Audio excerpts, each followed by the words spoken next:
uJesu Kristu inkosi, ngibingelela ubaba, ngibingelele umama, ngibingelele nabazalwane bonke egameni kaJesu. Ngibonga ithuba engilitholayo lanamhlanje ukuthi ngikwazi ukushera ubufakazi bami, enginethemba futhi lokuthi ukhona umuntu ozosizakala ngabo. Ngizoqala ngifunde incwadi amaHubo 12 verse 11. Ngizoyiqala la ifundeka khona kanje. Nabo uqobo lwabo bamnqoba ngegazi lewundlu nangezwi lobufakazi babo, futhi abakuthandanga ukuphila kwabo kwaze kwaba sekufeni. Bazalwane, kwaba khona isikhathi la engase ngidlula khona ekufeni. Kwaku-2021 ngise-ICU. So no-doctor basebezame konke ababengakuzama. Ngase ngiyibona ukuthi sengiyaphuma emzimbeni ngoba umzimba wami mawusu-vibrate, sengibona ukuthi sengiyashona. Ngangayena umuntu owayethandaza, kodwa ngalelo langa ngakhuleka. Ngathandaza uNkulunkulu ngoba ngangazi ukuthi uma ngifa la angiyi ezulwini ngizoya ekufeni. Ngangilazi iqiniso ngoba ngase ngike ngayizizwa iy'ntshumayelo ezithi uma ungasindiswanga angeke uze umbone uNkulunkulu.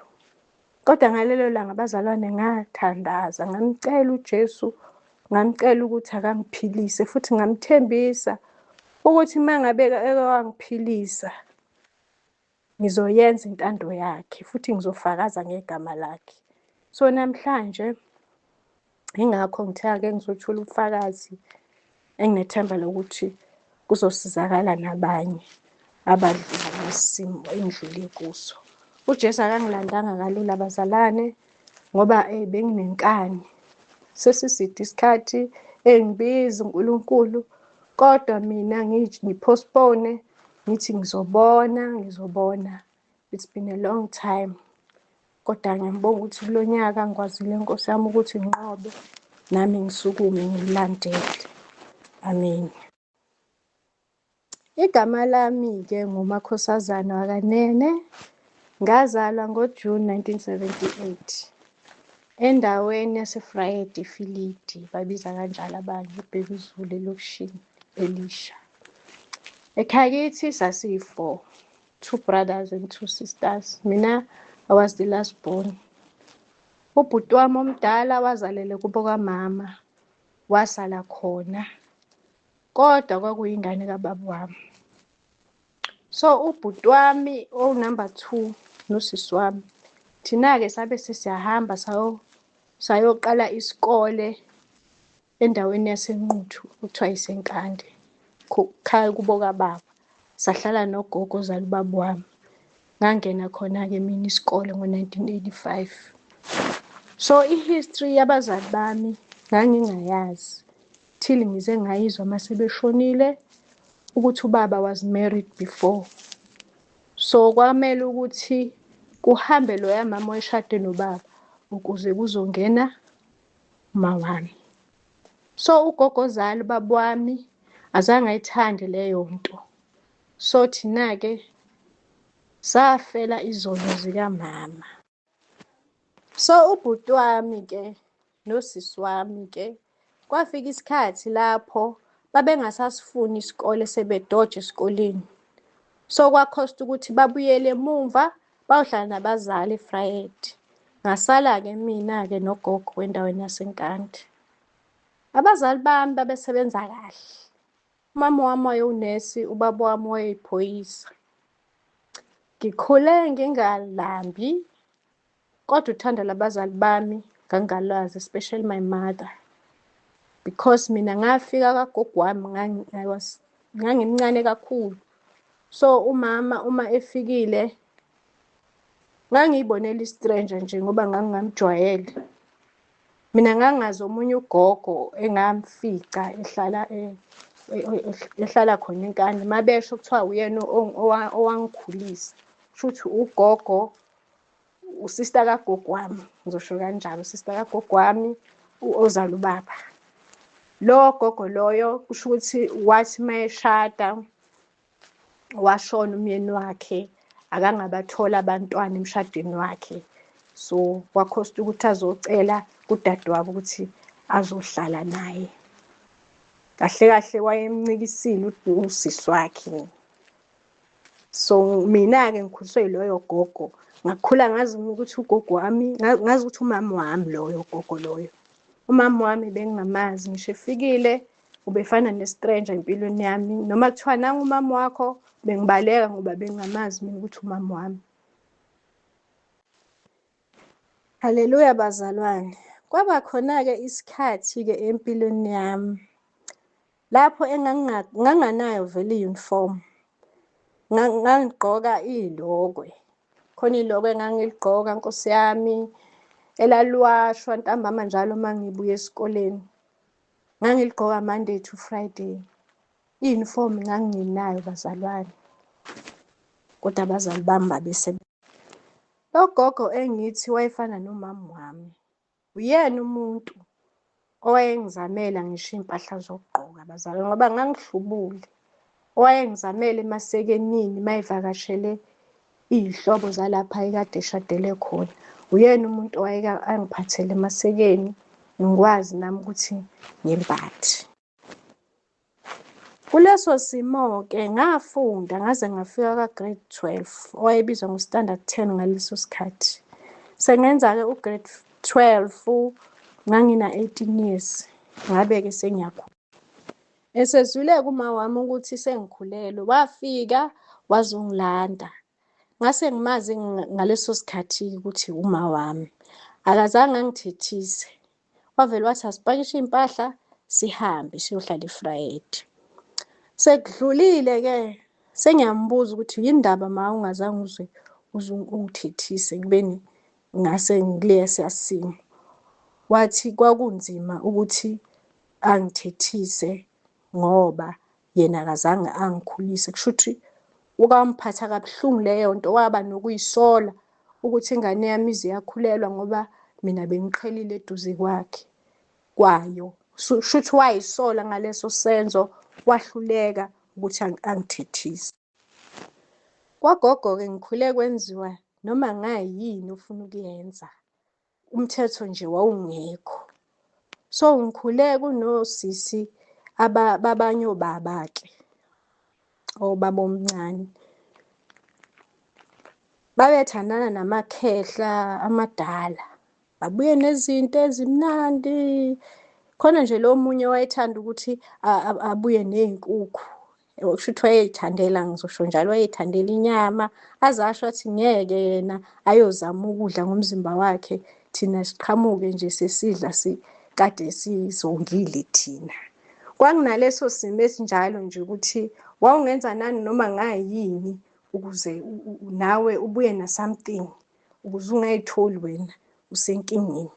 Ngoba ugogo ozalibaba wami ugogo wayengenawo umthetho.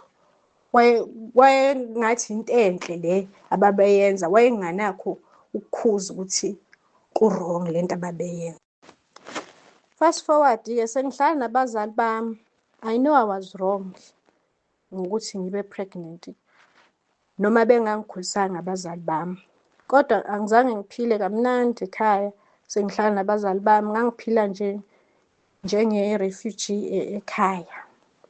Ngangicashiswa ngoba ubaba wayengafuni ukuthi ngizohlala lapho. So umama wami wayenokuthi angikhiyele ukuze ubaba angangeni mhlampe enze something. So ngangihlala njengesiboshwa, engikhiyelwe, kufakwe ukudla ngikhiyelwe. Ngangingekho free, ngangiphila njengesiboshwa. Ngangiba free if ubaba wami ngizwe ukuthi uyaphuma ngemoto, ngiphume-ke nami ngiphume phandle, ngithi ukushaya nawo umoya. Ngizofunda nje incwadi yeZenzo 9:15-16. Ifundeka kanje, ithi uyisitsha sami esikhethiweyo sokuphatha igama lami phambi kwabezizwe namakhosi nabantwana bakwa-Israyeli. Ngokuba mina ngiza kukukhombisa konke omelwe ukuhlushwa ngakho ngenxa yegama lami. Engikufundayo nje kule ncwadi ngifunda ukuthi uma ukhethwe kahle kahle izulu, awukhuli kahle, awukhuli kamnandi, uhlangabezana nobunzima endleleni. Uma ukhethiwe nje uNkulunkulu, impilo yakho idlule ebunzimeni, bazali bami. Ubaba wami-ke wayenolaka, bazali bami. Wayaziwa nje ngoba phela futhi wayeyiphoyisa, engenalo uthando lengane. Ubaba wami wayenefriji nje lakhe lalihlale linenyama, asincishe bazali bami. Noma siyihalela nje asincishe ubaba wami.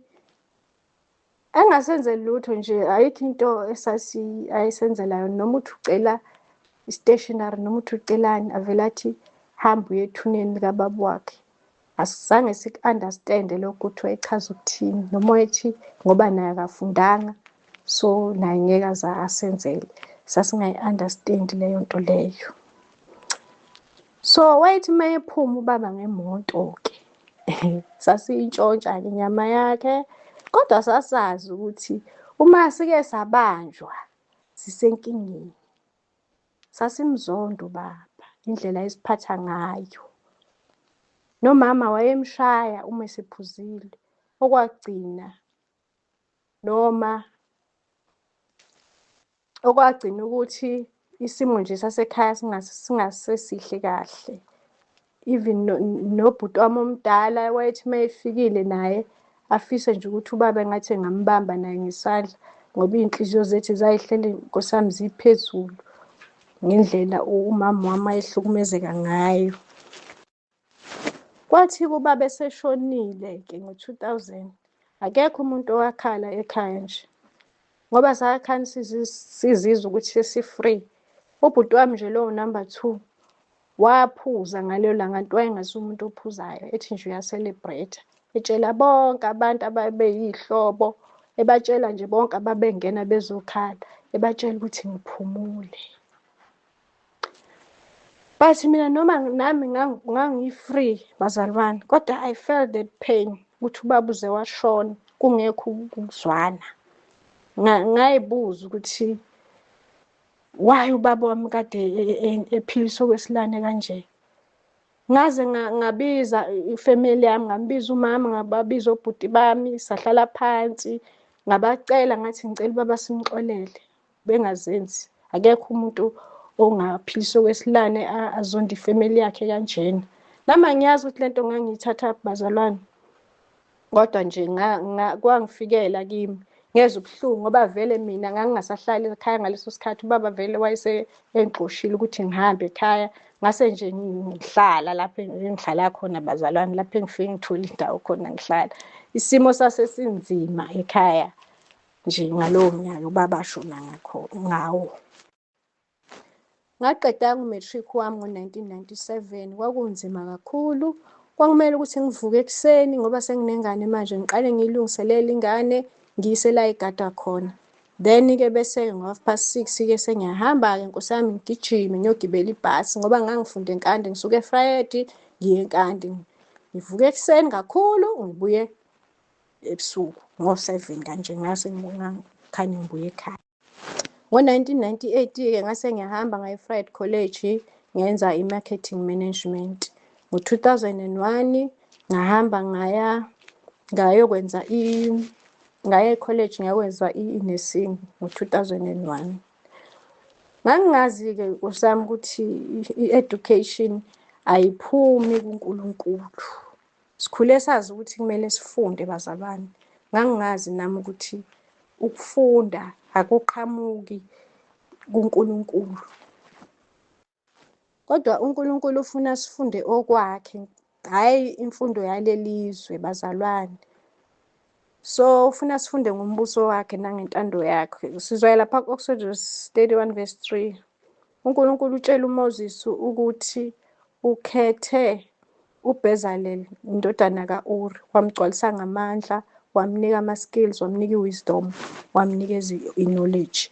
Lokho kuchazani bazalwane? Lokho kuchaza ukuthi akuveli uNkulunkulu. Lokho esikufunda lapha ey'koleni suke sifunda i-knowledge yomuntu, akuqhamuki uNkulunkulu. Masifuna i-knowledge, sifuna ama-skills, kumele siye kuNkulunkulu. Siye kuJames 1 verse 5, ufundeka kanje. But if any of you lack wisdom, you should pray to God, who will give it to you freely and politely to all.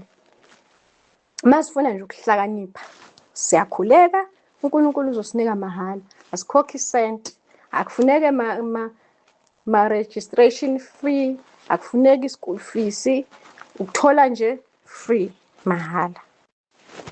Ngabe-ke sengithola umsebenzi-ke ngo-2003 wokuba unesi, bazalwane. Nakho futhi ngangingazi ukuthi ukuyosebenza akusikho futhi kukaNkulunkulu. Akuveli uNkulunkulu, bazalwane. Ngizosupport nje nge-scripture lapha ya ku-1 Corinthians 10 verse 31. Ithi, whatever you do, whether you eat or drink, do it all for God's glory. Mangisebenza nje lapha ngunesi, ayikho iglory yaNkulunkulu lapho, ngoba umuntu ngimnika amaphilisi, ngimnika umjovo. Ayikho iglory eyaNkulunkulu lapho. Akukho nje oglorify uNkulunkulu lapho, bazalwane. Siphinde siye kuJeremiya 17 verse 5, ifundeka kanje. Uqalekisiwe umuntu othemba kubantu, ubusisiwe umuntu othemba kuJehova, nothemba lakhe linguJehova. Into engiyifundayo nje, bazalwane, ukuthi umuntu uma elapha esibhedlela, ithemba lakho ulibeke kunesi, ulibeke kudokotela, ulibeke emaphilisini, ulibeke emjoveni, akalibekanga uNkulunkulu. Shuthi lowo muntu uqalekisiwe. Nami ngiwunesi ngiqalekisiwe, ngoba ngizange ngimnikeze nami ithembe luNkulunkulu. Angimtshelanga ngoNkulunkulu, kodwa ngimtshela ngamaphilisi. So akuyona indawo e-right isibhedlela, bazalwane. Nami ngikufundile mase ngimukela uJesu ukuthi umsebenzi ebengiwenza abungamglorify uNkulunkulu, bungamnikeza uNkulunkulu udumo umsebenzi ebengiwenza. Hallelujah. My life was successful according to the standard of this world, bazalwane. Nganginazo izinto eziwu-4 kweziwu-5 abantu ezikwenza uqualify ukuthi wena usuccessful uma unalezo zinto.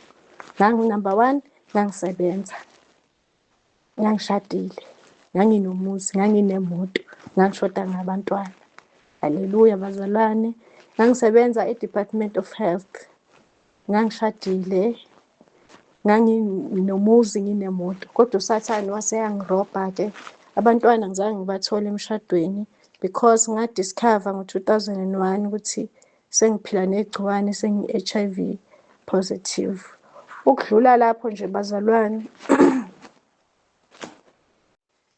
bazalwane, nami ngamlalela kuSathane esengikhohlisile ukuthi ngoba sengiyi-positive nje angeke ngisabathola abantwana. Kanti uSathane unamanga. Siyathola ukuthi uSathane umqambi manga lapha kuJohn 8 verse 44. La fundeka khona kanje. Uthi nina ningabakayihlo uSathane, nithanda ukwenza izinkaniko zikayihlo, yena owayengumbulali wabantu kwasekuqaleni. Akemi eqinisweni ngokuba iqiniso lingekho kuye. Xa ekhuluma amanga, ukhuluma okungokwakhe. Lokhu engumqambi manga noyise wawo. Nami-ke, bazalwane, ngamlalela uSathane engiqambela amanga ethi ngeke ngisabathola abantwana, engitshela ukuthi ngizofa. Every day mangibuka iy'guli zishona phambi kwami, ngiyivala amehlo, ngangiyitshela ukuthi nami ngelinye ilanga ngizofa kanje, ngizolandela kanje. uSathane ngoba umqambi manga, bazalwane, umkhohlisi. Kanti uNkulunkulu uzongilanda, kanti uNkulunkulu uzongiphilisa.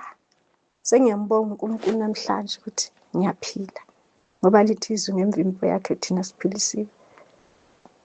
uSathane ujabhile manje, namhlanje ujabhile, bazalwane, uSathane, mangithula ubufakazi bami egameni kaJesu. Amen.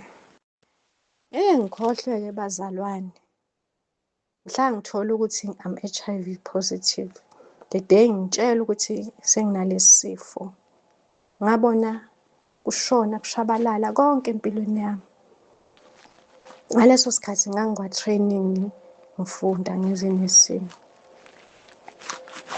Inesi elalingitshela ngaleso sikhathi langitshela izinto eziwu-2. Lathi hamba uyotshela umndeni wakho ulungise umngcwabo wakho. Lathi okwesibili, hamba uyotshela umfundisi wakho ulungise indlela yakho. Bazalwane, kodwa indlela engayibamba eyomngcwaba ngizange ngiyibambe. Ngazi uNkulunkulu usebenza ngey'ndlela zakhe. Ngayibamba le yendlela. Ngangazi ukuthi khona isonto engidlula kulo uma ngabe ngiyala engangihlala khona nezinye iy'ngane esasiqhashe nazo, kwakuthiwa i-Universal Church. Namhlanje kuthiwa lelo sonto alikho right bazalwane, kodwa mina ngaya kulo lelo sonto ngoba yile ngangilazi.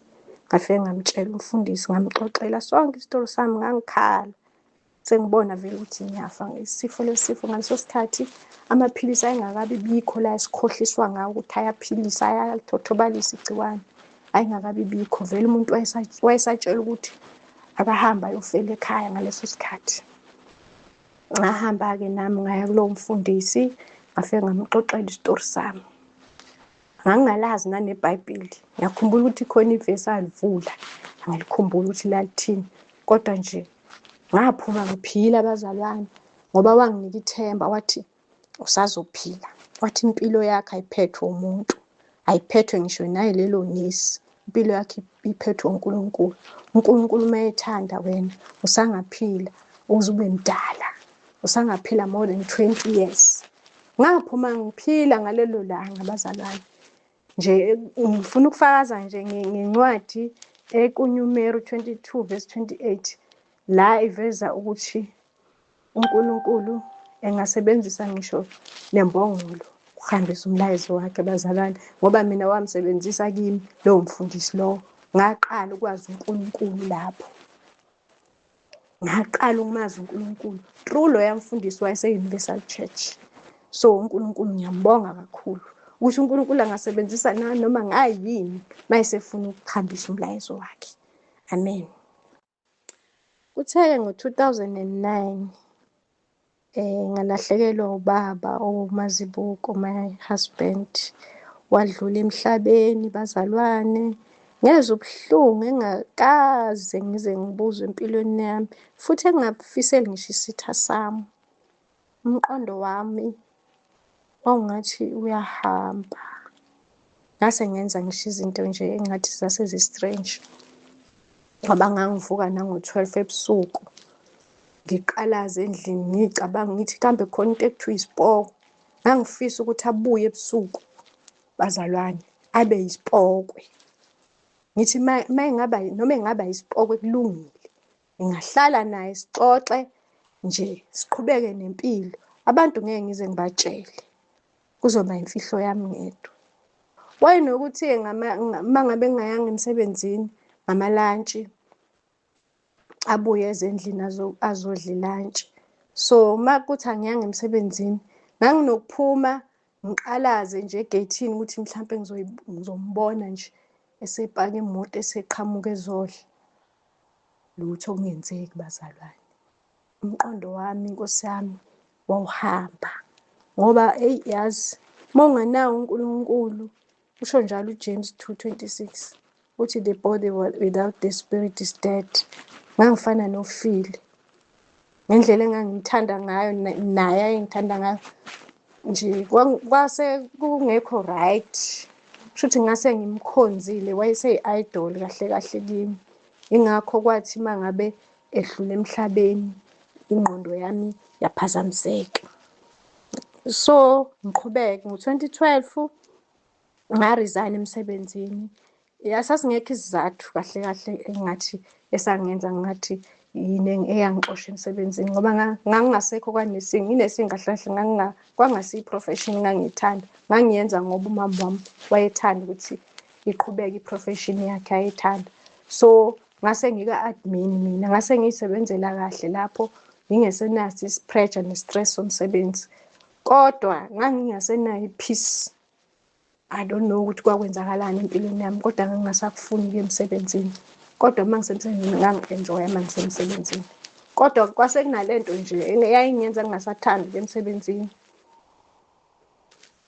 Nangendlela enga-resign-a ngayo, ngacashisa uku-resign-a kwami because ngakhuluma nomphathi wami, supervisor, ukuthi ngifuna uku-resign. Naye wazama ukungicenga ukuthi nginga-resign, but ngamcela, ngabhala incwadi, ngaze ngaqamba amanga ngathi ngiyofunda incwadi engayibhala ngoba ngingasafuni emsebenzini. Ngingafuni futhi ama-colleagues amazi ukuthi ngiyayeka ngoba ngangazi ukuthi azophatheka kabuhlungu futhi azoyibuza ukuthi yini ngifuna uku-resign-a ngoba ngangingenaso bazalwane isizathu. Nami ngafila ngizwe ukuthi angisafuni emsebenzini, kwagcina ukuthi ngi-resign-ke. Wangilahlekela kanjalo emsebenzini, umsebenzi wami walahleka kanjalo, isizathu ngangasazi. Okwalandela lapho-ke ngabe sengilahlekelwa nemoto yami. Yalahleka imoto yami bazalwane ngoba vele nganginga-inshorile. Yangilahlekela kanjalo imoto yami. Then-ke ngase ngidayisa umuzi wami-ke. Okumuzi wami nje kuhlukile because ngathola i-message ngengane kaBaba Mazibuko ngoba besihlala ngangifike neyami ingane noBaba Mazibuko enengane yakhe, sasihlala nazo iy'ngane zethu, sijabule nje nazo iy'ngane zethu. So ibingikhonzile vele ingane yakhe uBaba Mazibuko. Bayithatha bayilande emzini kaMazibuko, abazange bangitshele uma beyilanda ingane. Bathumela nje umuntu, yahamba kanjalo, wathi umuntu kuthiwa ngizolanda usibani bani, bamthatha-ke bahamba naye. Isiyangifonela-ke nje ingitshela yonke into eyenzakala ngaleyana ukuthi kwenzakalani. Ingitshela ukuthi hey we mama, bathi bafuna ukuza lapho nje bazohlala lapho. Eyi nami ngithuke ukuthi bazohlala kanjani lapha ngoba esekhona uBaba Mazibuko bebengezi. Babe against vele ukuthi sibe nomuzi wethu. Babefuna ukuthi sihlale ndawonye, le mpilo yasemakhaya ukuthi nihlale ndawonye, babengafuni sibe nomuzi wethu. Ngiphenike nami ukuthi sebefuna ukuzohlala la, yabo. So ngithi mangiya kummeli wami naye avele angitshela ukuthi ayi ngeke kuze kulunge ngoba wena bewungenayo ingane no ebiza isibongo sakaMazibuko. Lo muzi vele uzothathwa ifamily, nabo bane-share. Isitori sakhona kwaba isitori eside nje, nami ngaphenika ngawudayisa kanjalo umuzi wami. Ekudayiseni umuzi wami-ke ngabe sengiyathenga i-equipment ngoba phela angisasebenzi. Ngathenga umuzi omunye engangitshela ukuthi uzobiza igama lami, right. Ngase ngithenga-ke iveni engingitshela ukuthi ngizongisiza ukuthi ngidilive isinkwa sami, bazalwane. Eke bazalwane, ngaluza yonke into enganginayo empilweni yami. Soya nje lapha kuJohn 15:2 uthi yilelo nalelo gatsha elikimi elingatheli izithelo uyalisusa, yilelo nalelo elithela izithelo uyalihlunga ukuba liyithele kakhulu. Haleluya bazalwane. Shuthi uNkulunkulu la wabona ukuthi kumele asuse zonke lezi zinto enganginethemba lami ngangibeke kuzo ukuze akwazi ukuthi angisebenzise ngingasenathemba, ngingasenalutho empilweni yami. Konke ngathi ngiyakuzama nje kwavele kwaphela. Ngoba sengithengile-ke i-equipment yaseBaker, sengiqalile sengisebenza bazalwane. Hhayi, umasipala angifakela ugesi. Ugesi wakhona akuwona lo ojwayelekile. Lo gesi okuthiwa i-3 phase. Kuyagujwa, kwaphosta ukuthi kugujwe kufakwe amakhebula awe-3 phase. So angazi ukuthi inkinga yaba kuphi, umasipala wahluleka ukuthi bangifakele lowo gesi. So bawushiya bewubhrijile lowo gesi. Kodwa kuthe uma sekufika ama-inspector akhona, athi mina ngiwurobhile ugesi, ngiwubhrijile. And laba bantu ababelungisa bakwamasipala kuthiwa abasekho, abasasebenzi kwamasipala. So umasipala wavele wanginikeza ifine ka-30,000 wathi cash. Anginamali ngaleso sikhathi, yonke imali ngi-investe ebhizinisini. Ngaqala ngaba nenkinga, ugesi bazalwane, angisenawo. Ngiye ngibatshele osisi bami la ngithi le nkinga kagesi mina shuthi uNkulunkulu wangi-prepare dala before. Ngike ngahlala mina ngingenawo ugesi nje elokishini, ngingenagesi, ngisebenzisa nje amagesi bazalwane. Ngiyayazi le mpilo esiyiphila manje la eNanda, shuthi uNkulunkulu wayesengiprepare ngalesa sikhathi. Haleluya. So umasipala-ke wafike nje wangishaya kanjalo, ibhizinisi yami yaqala-ke lapho-ke yaba nenkinga. Kwafa neveni le engithutha ngayo, engangitransporta ngayo isinkwa. Nalo muzi engase ngiwuthengile ngithi ngizoshintsha ngiwubize igama lami, ngathola ukuthi usudayisele omunye umuntu. Sesibaningi esiwuthengile lo muzi, ngacwila kanjalo bazalwane.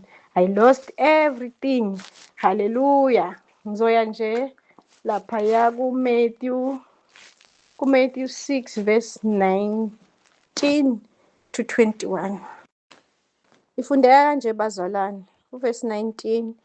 Do not store up riches for yourselves here on earth, where moths and rust destroy and robbers break in and steal. Instead, store up riches for yourselves in heaven, where moths and rust cannot destroy and robbers cannot break in and steal. For your heart will always be where your riches are. Kuthiwa engikufunda abazalwane la, kuthiwa singabeki ingcebo yethu la emhlabeni, ngoba la kunamasela, kunakho konke bazalwane okunga-destroya ingcebo yethu, ingantshontshwa ingcebo yethu. Kodwa kuthiwa siyibekele ezulwini la iy'nhliziyo zethu eziyohlala zikhona. Sisebenzele izulu bazalwane, ingcebo yethu siyibeke ezulwini ingcebo yethu. Singayibeki ezweni, si-investele izulu kahle kahle, sisebenzele izulu. Singabeki iy'nhliziyo zethu la emhlabeni. Haleluya. Siphinde siye kuMatthew 6 verse 24. Ifundeka kanje. No one can be a slave of two masters. He will hate one and love the other. He will be loyal to one and despise the other. You cannot serve both God and money.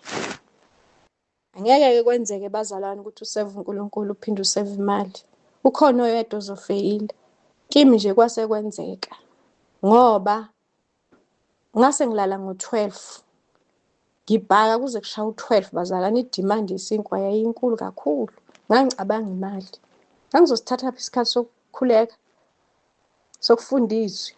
Ngangingenaso isikhathi, even nesokupheka ngangingenaso isikhathi.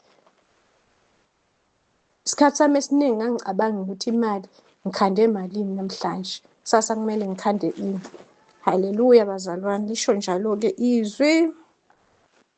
Lapho-ke bazalwane sengilahlekelwe yiyo yonke into-ke enganginayo. Kuthiwe ngo-2017 ngathola u-second born wami, my daughter uSthandiwe. Ya, ngashada futhi nobaba wakhe ngo-2018. La sengiyitshela ukuthi eyi, impilo ngathi singcono iyabuya, ngoba phela ngisenalutho. Sengisele nabo bobabili, sekungamathemba ami. This year ngavesane ngadivosa ngoJanuwari. Nomntwana wami uSthandiwe wathathwa ama-social worker ekhaya labafundi. Ngasala bazalwane, ngasala ngabona ukuthi uNkulunkulu ungifuna ngingedwa. Ngafuni lutho kimi bazalwane. uNkulunkulu ungilande kanjalo-ke bazalwane. Ngike ngaba nenkani isikhathi eside, khona la sengibonile ngekhaya labafundi sekumele ukuthi ngithathe nje isinqumo sokuthi ngize. Fangabe ngingeze ekhaya labafundi last year, kodwa ngilokhu ngipostpone. Ngithe ngihleli nje, kwaba nezwi nje elifikayo kimi lingitshela ukuthi senginama-plans, sengiplanile, sesibuyisene nobaba kaSthandiwe ukuthi sizoqhubeka nomshado wethu. Senginama-plans ukuthi ngizoyosebenza. Kwakunedili ekwakumele siyoyenza ngebhizinesi. Kuzongena mina kuleyo dili ayengene kuyo, ngizombambela-ke. Hhayi bazalwane, lathi nje izwi noma ungahamba uyokwenza lezo zinto ofuna ukuzenza, lawo ma-plans akho, kodwa ngeke uze ukuthola ukuphumula. Mina ungake intando yami le engikubizele yona. La ngabona khona ukuthi uNkulunkulu uyangifuna ngempela ukuthi ngiyokwenza umsebenzi wakhe bazalwane. Uyangidinga ukuthi ngiphume ezweni. Indlela mina uNkulunkulu angilande ngayo. Akangilandanga kalula, ngibe nenkani isikhathi eside, ngilo ngiphospona, kodwa wangilinda abazalwane. Wangilinda uNkulunkulu. Kunencwadi nje bazalwane kumaHubo lapha 119 verse 71 efundeka kanje ithi, kwangilungela kuba ngihlushwe ukuze ngifunge izimiso zakhe. uNkulunkulu wasusa konke kwakungamathemba ami ukuze abe yithemba lami yena yedwa bazalwane. Le testimony yami-ke ebengilokhu ngifisa ukuyishera, ngiba nokwesaba njalo uma kumele ngiyishere. Namanje nje benginakho lokho ngingabaza uma ngifuna ukuyishera. Kodwa ngiyambonga uNkulunkulu ukuthi sengize ngakwazi ukuthi ngiyishere. Futhi nginethemba lokuthi bazalwane ukhona ozosizakala ngalobu bufakazi bami egameni likaJesu Kristu. Amen.